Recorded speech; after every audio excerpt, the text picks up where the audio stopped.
Hello, I'm Robert, fact-checking and helping things that scare you. And this time, it's about the junk science. And with the infodemic, we've got a vast number of these very impressive-looking scientific preprints and even papers published in junk science journals. They're journals that are set aside for junk science, basically, because you can publish anything and there's no peer review. And they're basically like Before It's News, but for science. If you know the Before It's News site, where any conspiracy, anybody can upload a blog and it looks like a news site. And this is a similar thing. Any scientist can upload a scientific looking paper and it looks like the real thing. And there are quite a few journals like that. And this, for instance, is a whole lot of garbage about the, if you've got SARS-2 furin cleavage site. Someone starts talking about that, you can be pretty sure that it's junk science. So what is junk science and how did that come about? And I'm just going to talk about that. Indeed, this is the way my videos tend to be rather long. I thought maybe if I take a bit of this one, then that'll maybe help shorten the videos. So this is an idea, just to give you an idea of what junk science is like.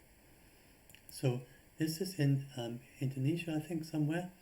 And if you have a look, and as it turns around, you will see what looks like a runway. And it's even got a plane. Do you see it looks like a plane there? A crude wooden plane. And this is a ritual where they come up every, I think they do this ritual every day, I'm not sure. And there's the plane, and it's a mock-up, it looks like a plane. And they stand there, and then at night they light fires at night. And what they are doing, they're praying, and they are waiting for the Americans to drop supplies, to bring in a plane and to bring them supplies. And this has turned into a religion for them. As you can see, those are the people waiting up there.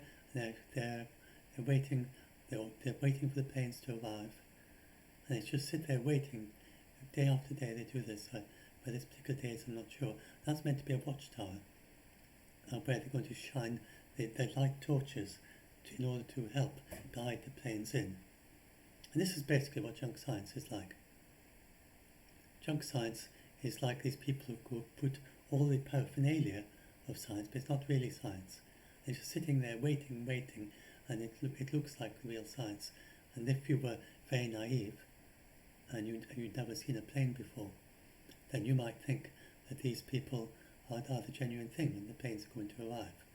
In the same way, if you might read these papers and you think they're genuine science. Now, what's confusing about it is that these junk scientists, they're actually trained in science.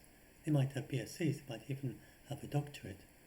And it's quite a strange thing that happens in modern science. Basically, they've gone through a science education, they've learned all the formalities of how to present a paper. They may well have actually done good research in their own topic area, but something hasn't quite gelled. They haven't quite understood the basis of science. Or perhaps they haven't, oh sorry, I didn't mean to do that. How did that happen? Right, so something has not quite gelled. And it may be that they had a good understanding of science when they were younger, but as they get older, or maybe as they get more experience, and actually being a famous scientist can go to their head, and they can be very good scientists indeed. So Stephen Hawking is an example of an excellent scientist in his own field, highly respected, very new, very important results, bringing together general relativity and quantum mechanics. And yet, in the last few years of his life, he basically did junk science on many topics he had never even studied. And it sort of goes to their head, I think, in some ways, and they sort of think, oh, I'm so famous, I know everything, and so I don't need to do any research in this, I just need to think about it for a few minutes, then go and give a lecture, and then whatever I say is going to be right. It's something like that for some of them. So he went and gave a whole long talk, an hour or so, in which he said that because of increasing population by the year, I can't remember the date, 2001 or 200 or something, I mean it was quite far in the future, several centuries in the future, he said that the world will have human beings standing next to each other with no space to move, and the world will get so hot because all the technology we need that it will be just unlivable. And he presumably had just never read the modern research showing that the population increase is slowing down and it's expected to level off between 2050 and 2100. He never mentioned that, and I don't think he knew it. And that's one of the problems if you get so famous, is that people don't like to contradict you and tell you you're wrong. So presumably none of his assistants, if any of them knew this, none of them felt they could correct him and tell him he was wrong. And so then he has this whole long thing, and if he just read one paper, one modern paper on population projections, he would know it was wrong. And he wasn't following the scientific method, because the scientific method involves building on what's already known and research. It's not just getting a few ideas out of your you just get a few thoughts and then just come up with these and then string them together without ever testing them against anything. And so he's an example. And I mean, one wonders a little bit whether could have been something, whether he had something like Alzheimer's or something, but he seemed very bright and alert. He just seems to have gone off in this junk science direction. I think you could even call it a kind of Spock syndrome, kind of where people they've done a lot of science, they've done all the hard work as undergraduates and as doctorates and so on, and then kind of let up, and they just seem to think that you can do science like Spock did on Star Trek, where he just, with totally minimal data, he's just got a few shreds of evidence, immediately jumps to a fantastical conclusion, which is always right. And there isn't enough evidence to deduce that. And fictionally, in Star Trek, then he's a Vulcan, and Vulcans have the ability to make fantastic leaps of logic. But if you look at the actual situations that he faces, there wasn't enough deep data there to deduce what he comes to. It just wasn't there, even based on the fictional science of Star Trek. So this is very much how it works with these people. I think they just think, oh, I'm Spock. Whatever I think, whatever pops into my mind. It's rather like if you have bipolar syndrome, and in the manic phase of bipolar, then people tend to think that whatever stray thought comes into their mind is absolutely correct.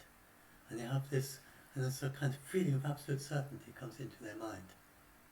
And it's just constantly, for a long time during the manic phase, they just have absolute certainty that everything they say is correct, whatever it is. And I think scientists develop, whether it's maybe related to bipolar, I don't know, or whether it's something completely different. I think it's an interesting thing that psychologists should investigate. But anyway, they develop this kind of view that now I must be, but I'm not saying all scientists, the majority, even a minority, it's quite a small number. But these scientists are very vocal, and they also have great conviction, because they believe what they say. So when Stephen Hawking said this, he said this with great conviction, that at this date, sometime in the future, the world will just get too hot, because there will be being too many people on the planet, and the amount of heat needed just to, even with very efficient technology, it would just heat the world too much. And then he was so famous that the journalists just published what he said just as he said it, and they didn't even give a hint or possibly that there was anything wrong with this projection for the future. And his conclusion was, therefore, we've got to go into space, which isn't much of a solution, because if you've got a population explosion, how is going to space going to solve that? Maybe 4,000 years, 10,000 years, if that. And he was looking at the far future, because you're going to fill up space too. You'll fill the universe, you'll fill the galaxy. Even if you've got faster than light travel, it doesn't exponential, so amazingly how quickly they grow.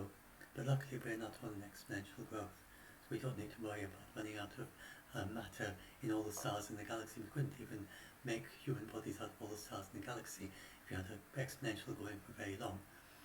So he hadn't really thought it very far ahead either. And so anyway, but it was just printed without any questions, because he was so famous. And but certainly population, people who are working on population projections, they wouldn't use Stephen Hawking as a reference. It's not. This is not a. That talk is not. It's not going to become anything in academic literature.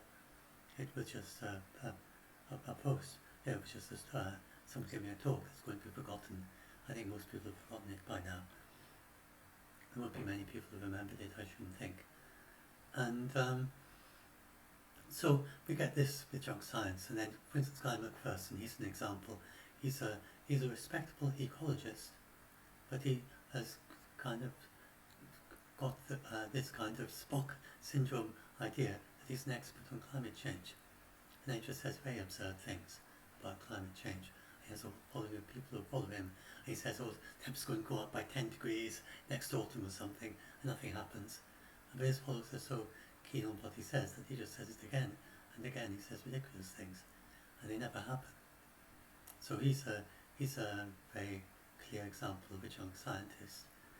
But there are lots of them, and but unlike Professor Hawking, they don't just give a talk. They write long, detailed papers, and they have loads and loads of footnotes. They're intricately referenced. They use very complex scientific language, and yet they're just junk. They don't mean anything. And so how can you tell if it's junk science? Well, you can tell partly by where it's published.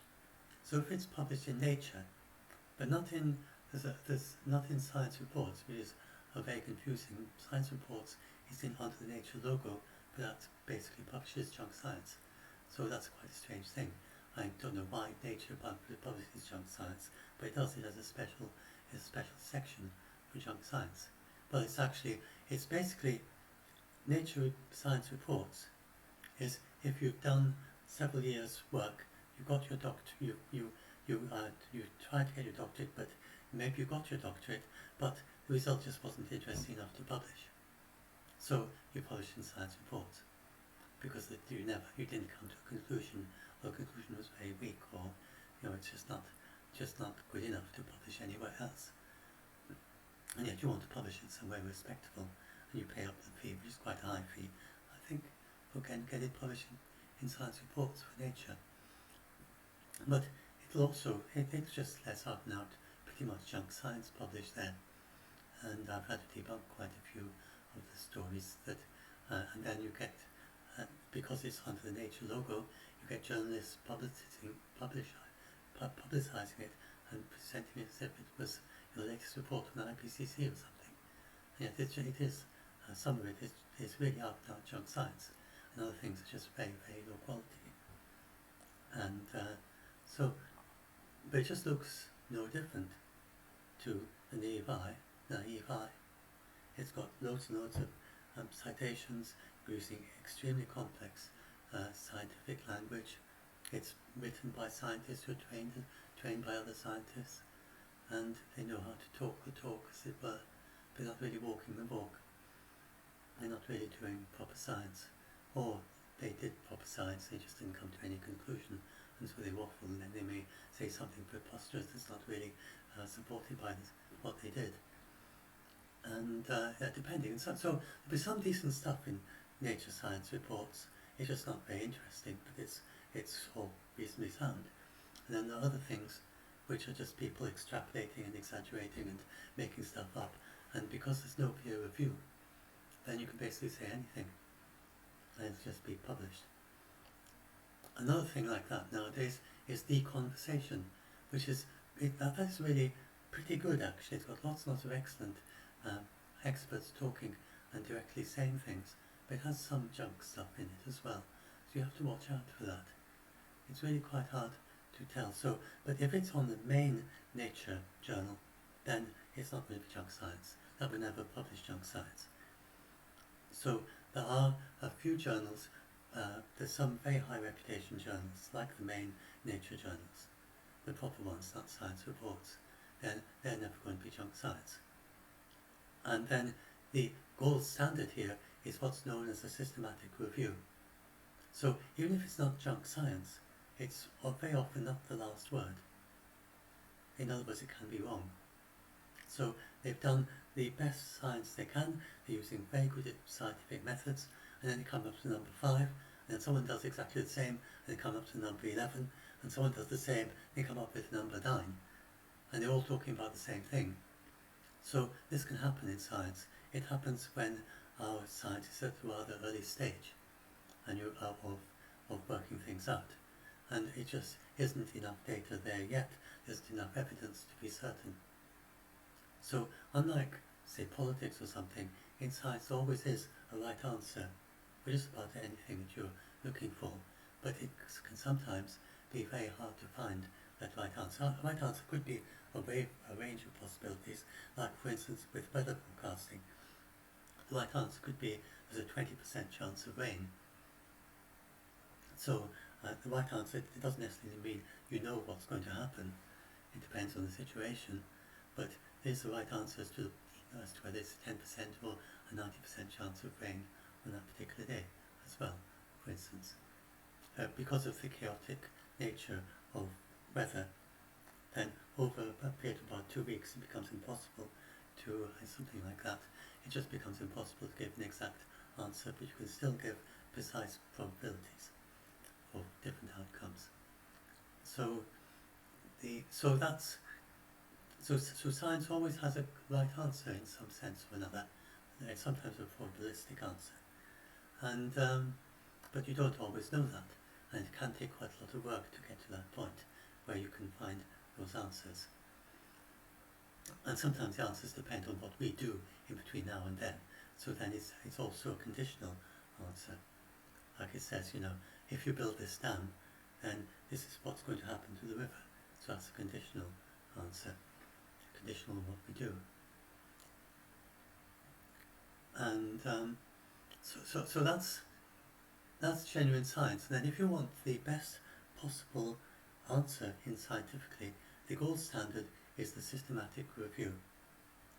And this was developed for medicine, where if you've got a drug to treat some disease, and you want to know, does this drug work?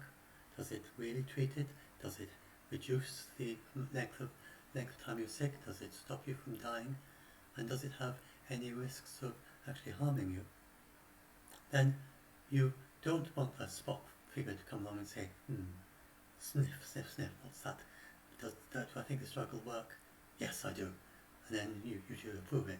That's not right. And you could get lots of problems if you do it that way. And you don't want to just go by, just look at all the research that's going on. Look, there's 1,000 papers all saying it works, but they're all published by the same company. So you have these companies with vested interests, perhaps the drug manufacturer, or perhaps in a case it does smoking cause cancer, and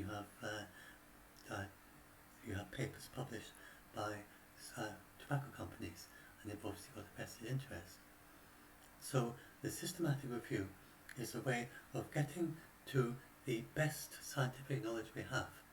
And if you've got these different numbers, 5, 9, 7, 12 or something, and then maybe the figure 12 was not very good methods behind that one. And maybe the figure 5 also was rather dubious methods, but 9, 7 and 11, they were well worked out. So then if you come along and have a systematic review, then a systematic review will say something like, we think it's somewhere between, the best scientific evidence so far is that this number is somewhere between 7 and 11. And they would have various ways of working this out.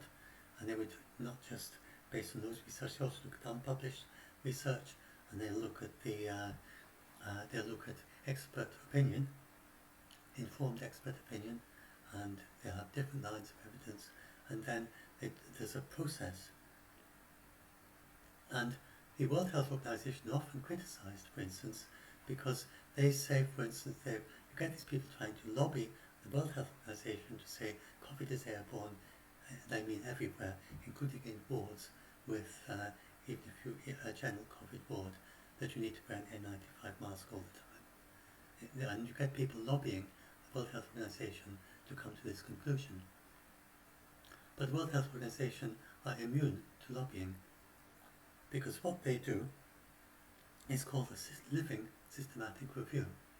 And it's basically, there isn't a Spock person in the World Health Organization to make these decisions. So there's no amount of lobbying or arguing is going to make any difference.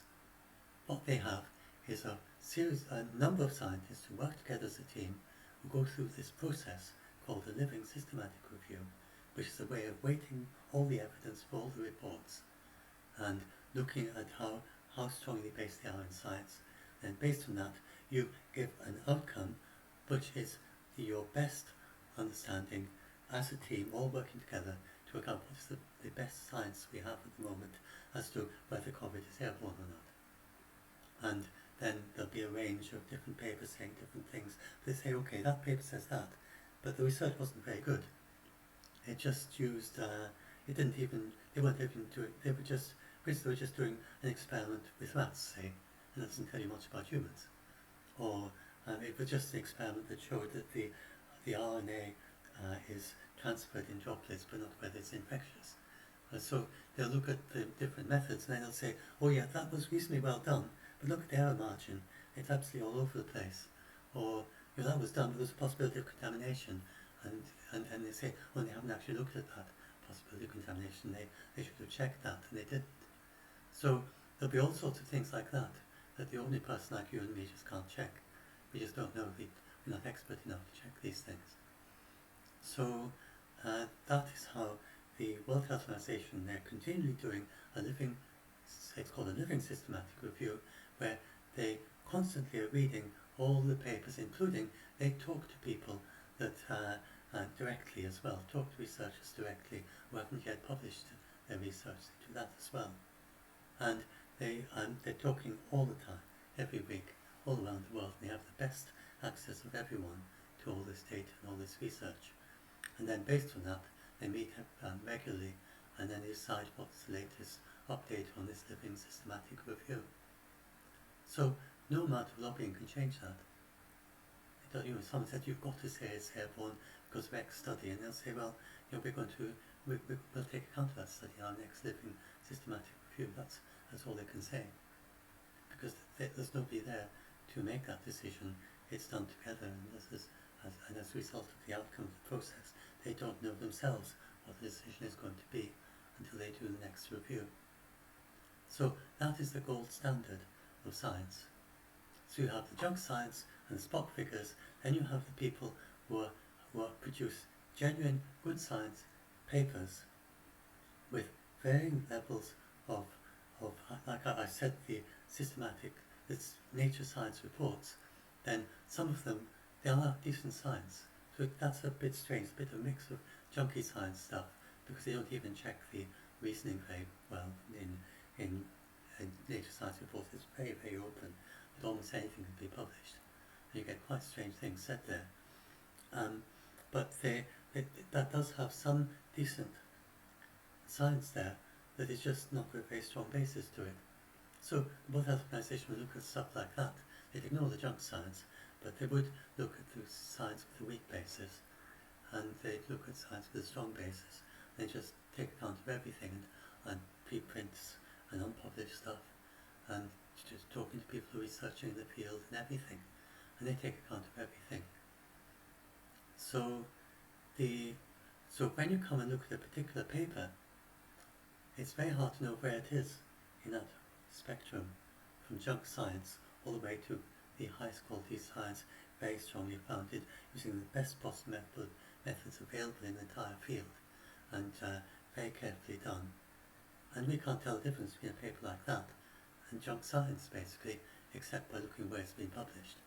And another way you can tell is by looking at the people who criticize them. So first of all, the most out-and-out junk science, like Macpherson, for instance, is just not going to be cited by anyone. So if you have a paper that's only cited by the author itself, or a small little group of people, and it's something that, for instance, should be cited in the IPCC reviews, if there's any significance to it and it's not cited, then that's junk science. That's one way of knowing it. Another way of knowing it is that if it's saying something very dramatic that should be included, I mean, not just as a minor paper, but it's saying something will totally overturn the conclusions of the IPCC and they don't even cite it, then you can be sure that they're not citing it because it's junk science. Another way of seeing it is, as try to assess it, is basically you look at how the scientists talk to each other. So if it's out and out junk science, then other scientists don't even talk about it, because talking about it gives it respectability. But sometimes, if it's junk science basically really got in the popular, shared a lot and so on, you get some scientists talking about it. Sometimes if it's just on the edge of junk science, then you get a paper that actually cites it and that says what's wrong with it. Then you can tell that it's junk science. If the authors of that paper, then they never even cite the people that criticize them. Or if they do cite them, but they don't mention the criticisms. And they just give a totally false impression of what the criticisms are. So that's another way of looking at it. So that's looking at how they talk to each other. That the junk scientist says so and so, then like for instance that pure cleavage site, and then the experts saying all sorts of problems, and it just doesn't mean anything. Junk scientists don't even mention those problems. So if someone has raised problems and the junk scientists don't even mention it, then you know that it's junk science, because they're just ignoring the criticism of what they're saying. If they answer it and they come up with good answers to them, then it's harder to tell, because it could be that the answer is just junk as well, and it's very hard to tell whether the answer is junk or sensible. But the very easy way of telling is that most junk scientists, when they criticize, they just ignore the criticism, and they don't cite it, they don't mention it, they just don't say anything about it. So it's just a good rule of thumb. It's often you can tell junk science very quickly, because you get these people saying what's wrong with it, and the original scientists just don't mention the criticisms. Then that's a pretty clear sign that it's junk science. So there are a few things that we can tell. And then the best way really is go for a systematic review and go and look for and have a good basis of and that gives you a wide range of science, and really look at what the real experts say about it, and that's just it. So that's really what's so difficult about this whole topic. So there I talk about systematic review and how it filters it out, and this is about how the WHO do the living systematic review, and I talks about that there. So I think I've explained everything, and this is about the lab leak hypothesis with a lot of junk science about that. And so that's with the lab leak, it shouldn't be motivated by attempts to pin blame on someone. China wants to know where it starts along with everything else. But I'm not really talking about lab leak here, because if we go on, I want to talk just about that particular section and so going back to junk science and explaining. So let's go back to that picture of where's the plane gone? Find the plane. I'll end there. There we are. I think it's the plane, and I don't know why it's doing that. So just remind us. So junk science is like they've imitated the real science, but they're just sitting waiting for the plane to arrive. But it's not. There's nothing going to. There's never anything going to happen there. And junk science is never going to come to anything, because it just looks like science, but the plane's never going to arrive. Never going to get the Americans coming and dropping off their supplies that they're waiting for with the people who've done the junk science paper, and there's just nothing. It just doesn't mean anything. It's just like these people waiting devoutly for planes to come bring them provisions. In the same way, the junk scientists, they've written their very complex, difficult paper, and they're waiting for the world to come and acclaim them, as it were. But there's nothing there. It's not really science. So, anyway, hopefully that gives you a better idea of what junk science is. And so I've shared, I forgot to mention this, I share a link in there about a paper about junk science, and this is quite new. in the early 20th century was junk science, but it didn't look like real science. It just looked completely different. It didn't have a scientific jargon. I suppose the difference now is so many people are educated in science. Maybe that's part of it. Back then, if you were educated in science, you really understood the scientific method. That's my own hypothesis I'm putting forward just right now. That back in the 1920s, 30s or something, then there'd be very few people who even really were properly educated as scientists and who then continued with a research career. It's really quite difficult to do, to get the funding to actually do it. But nowadays, there's so many people doing science, there's so many people who have been trained in this way, and it just needs a tiny fraction of a percent of those who haven't really quite got the scientific method, or they just get dazzled by their own brilliance and stop really checking what it is they say, and get this kind of Spock delusion, or Spock infatuation with their own brilliance or something, and think that everything they say has to be correct just because it's them saying it.